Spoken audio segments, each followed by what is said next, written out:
L'aube de glace, l'empire du froid. Le silence n'est pas l'absence de son, c'est une présence. Ici, aux confins du monde, là où les méridiens se rejoignent pour ne former qu'un seul point de glace, le silence a une voix. C'est le craquement d'une banquise vieille de plusieurs millénaires, le sifflement d'un vent qui n'a rencontré aucun obstacle sur des milliers de kilomètres, et le battement de cœur, lent et déterminé, d'un peuple de survivants. Bienvenue en Antarctique, un désert de cristal où la vie semble, à première vue, une aberration biologique. Pourtant, au milieu de ce chaos blanc, une silhouette se dessine, immobile, digne, presque impériale, le manchot empereur. Imaginez un monde où le soleil disparaît pendant des mois, laissant place à une nuit polaire d'un bleu d'encre, striée par les lueurs fantomatiques des aurores australes. Dans ce royaume d'ombre, le froid n'est plus une simple condition météo, c'est un prédateur invisible. À moins 60 degrés Celsius, l'acier devient cassant comme du verre et le souffle gèle instantanément dans les poumons. Pour n'importe quelle créature, c'est la mort en quelques minutes, mais pour l'empereur, c'est son domaine. Il est le fruit d'une ingénierie naturelle si parfaite qu'elle défie notre compréhension de la physique thermique. Regardez de plus près cette robe noire et blanche, ce n'est pas qu'un plumage, c'est une armure de haute technologie. Là où la plupart des oiseaux possèdent des plumes clairsemées, le manchot, lui, a choisi la densité absolue, 15 plumes par centimètre carré, la plus forte concentration du monde aviaire. Chaque plume est courte, rigide, imbriquée dans ses voisines comme les tuiles d'un toit impénétrable. Sous cette première couche, un duvet floconneux emprisonne une mince couche d'air. C'est cet air, réchauffé par la chaleur corporelle de l'oiseau, qui constitue le véritable isolant. Le manchot ne porte pas un manteau, il porte une station spatiale biologique qui maintient sa température interne à 38 degrés Celsius, alors que l'air extérieur pourrait geler du mercure. Mais la prouesse ne s'arrête pas là. Observez ses mouvements, chaque geste est une leçon d'économie d'énergie. En Antarctique, la calorie est la monnaie de la survie. Gaspiller un mouvement, c'est risquer la mort. Sa marche dandinante, si comique à nos yeux d'humains, est en réalité un chef-d'œuvre de balancier mécanique, conçu pour minimiser l'effort musculaire sur la glace glissante. Le manchot est un monolithe de graisse et de muscles, une sentinelle qui attend que le cycle du monde tourne. Alors que l'aube pointe enfin après des semaines d'obscurité, une lumière rosée vient caresser les reflets dorés de son cou. Il n'est pas seul, ils sont des milliers, soudés par un instinct plus fort que la faim, plus fort que la peur. Dans ce premier chapitre de notre épopée, nous allons percer le secret de leur résistance, comprendre comment, d'un oiseau qui a renoncé au ciel pour conquérir les abysses, la nature a fait un dieu de la glace. Car ici, survivre n'est pas un exploit, c'est un art qui s'écrit chaque jour dans la neige, entre le bleu de l'océan et le blanc de l'éternité. L'illusion d'optique, le maître du camouflage. La nature ne laisse rien au hasard, surtout pas la couleur. Dans l'immensité bicolore de l'Antarctique, le plumage du manchot est un chef-d'œuvre de stratégie militaire, le contre-ombrage. Observez ce contraste radical. De haut, son dos d'un noir profond se fond dans l'obscurité des abysses, le rendant invisible pour les léopards de mer qui rôdent en surface. Mais d'en bas, son ventre d'un blanc immaculé se dissout dans la clarté de la banquise et des rayons solaires perçant la surface. Il est l'homme invisible de l'océan, une silhouette qui s'efface dans son propre environnement. Sur Terre, sa démarche nous semble maladroite.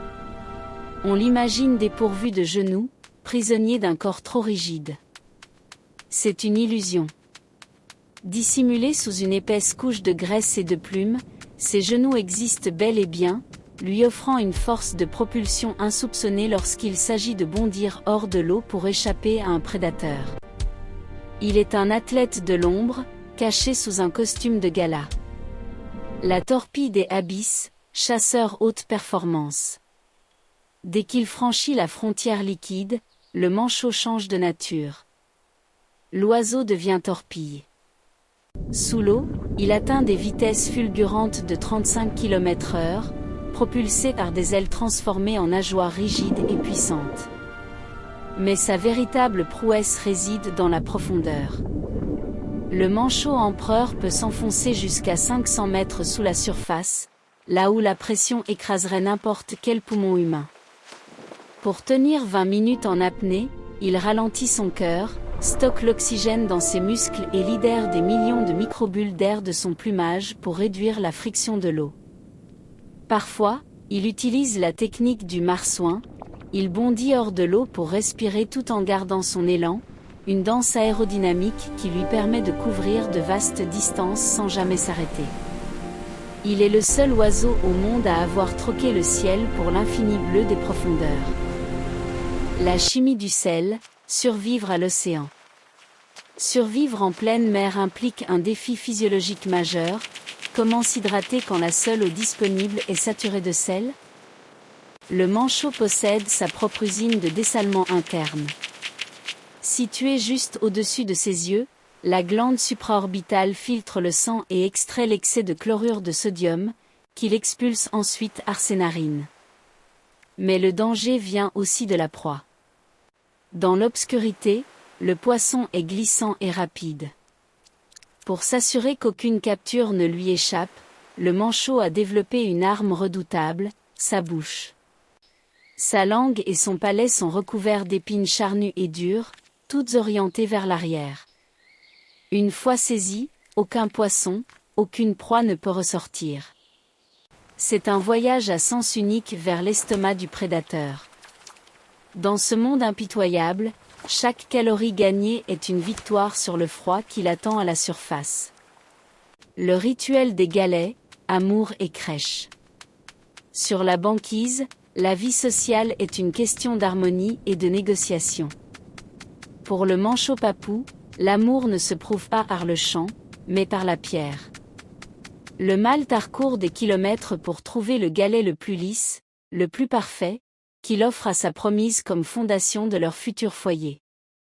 C'est un trésor rare pour lequel on se bat et qu'on vole parfois aux voisins. Une fois l'œuf éclos, la colonie se transforme en une gigantesque cité solidaire. Pour permettre aux parents de partir pêcher ensemble, les poussins sont regroupés dans des crèches.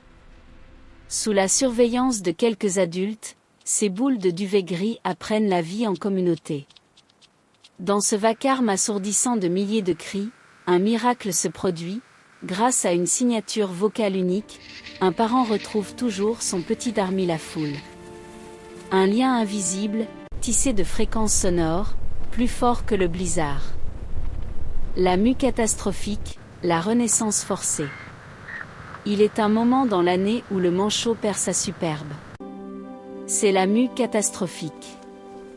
Contrairement aux autres oiseaux, le manchot ne peut se permettre une mue progressive qui briserait son isolation thermique. Il doit tout changer, d'un coup.